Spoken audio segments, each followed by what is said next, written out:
nga bagamba nti mwami Sega wagamba media houses ziyimiriza okuzanya ennyimba ze. Kati ate nzo omu ku babadde baagala ennyo ennyimba zo olw'amakulu gaazo nenjagala ofuna ekigambo okuva eri ggwe ssebo. Nayimiriza bulina ne bw'abanga oli alina mu ssimu ye naye bw'obanga olina ku flash nsaba olulireko okuluwuliriza.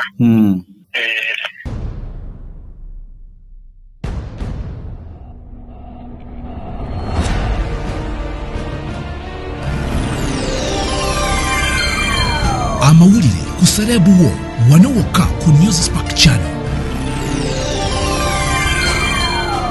Eyali omuyimbi Vincent Segawa kati nga amanyiddwa nga Lukman Segawa avuddeyo n'awera okuddamu okuzanya ennyimba ze ku TV kw'ossa ne radios ez'omu Uganda. Ono agambye nti atayagala kuddamu okuwulira ennyimba ze nga zizanyibwa ku mikutu egy'enjawulo era n'alabula nammwe abalina ennyimba ze mu masimu nti yandibadde abawa amagezi muzisangulemu. Kino no kiddiridde Vincent Segawa okuvaayo gye buvuddeko n'abanga akyuka okuva mu ddiini ye gye baamuzaaliramu nadda mu ddiini y'Obuyisiraamu era n'avaayo n'ategeeza nti tagenda kuddamu kubanga ayimba ennyimba. Ono aweze ennyimba ze zonna okubanga zizanyibwa ku TV ne radio nammwe abazirina mu ssimu tubeere nga tuzisangulamu.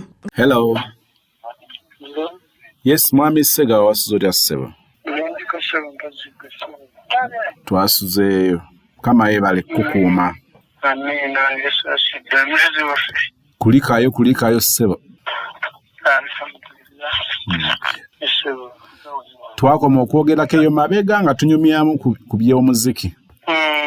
Waliwo kye nawulidde kye naagadde okujja okuwulira okuva eri ggwe ng'ogamba nti sinnakiwulira nga gw'okyogera naye mpulira bakyogera nnyo nga bagamba nti mwami Sega wagamba media houses ziyimiriza okuzanya ennyimba ze. Kati ate nzo omu ku babadde baagala ennyo ennyimba zo olw'amakulu gaazo nenjagala ofuna ekigambo okuva eri ggwe ssebo. Nayimiriza bulina ne bw'abanga oli alina mu ssimu ye naye bw'obanga olina ku flash nsaba olulireko okuluwuliriza.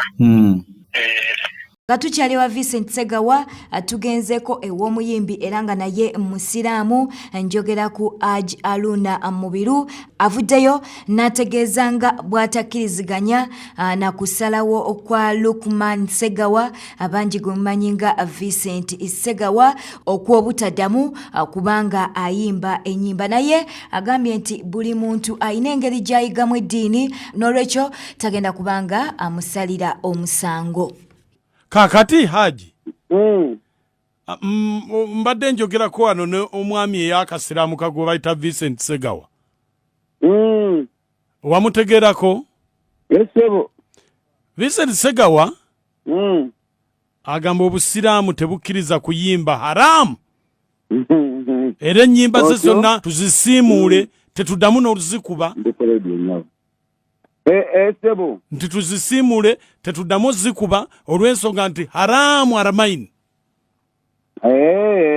Mbwera mu kabuli gwe omuyimbi w'ekitooke omuyimbi wa nancha wange tonswaza nancha wange ejjana mwe tebalindiridde.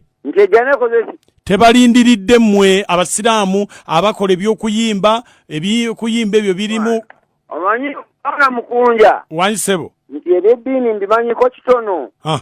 Kakati Seeka Segawa. Bijja muwakanya buli omu kyafuna kyamanya.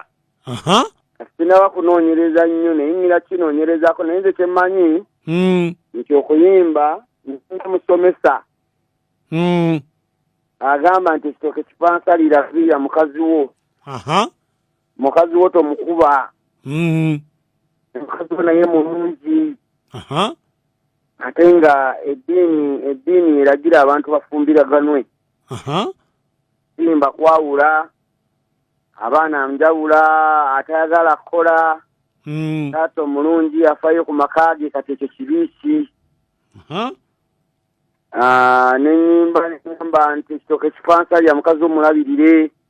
Nancha wange tonswaza mu bufumbo gy'olaze. gyolaze tonswaza kakola empisa embi kakati awo bubi kisebo.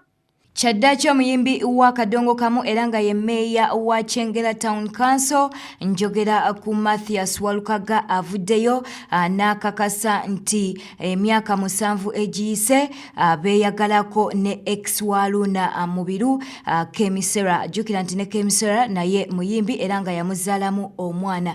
Bino nno yabyogeredde ku TV ya NBS n'agamba nti emyaka 7 egiyise baali mu mukwano ne KEMI Sera era nga yamuzaala omwana. Ono yagambye nti banga ddene ng'asirikidde amazima gano naye nti kyekyabadde ekiseera okubanga abyogera. Yabuziddwako ku by'omuyimbi Rema Namakula obanga naye beeyagalako yavuddeyo n'ategeeza nti abantu bangi mubadde mumusibako Rema Namakula naye amazima gali nti bano ababiri tebaagalanangako.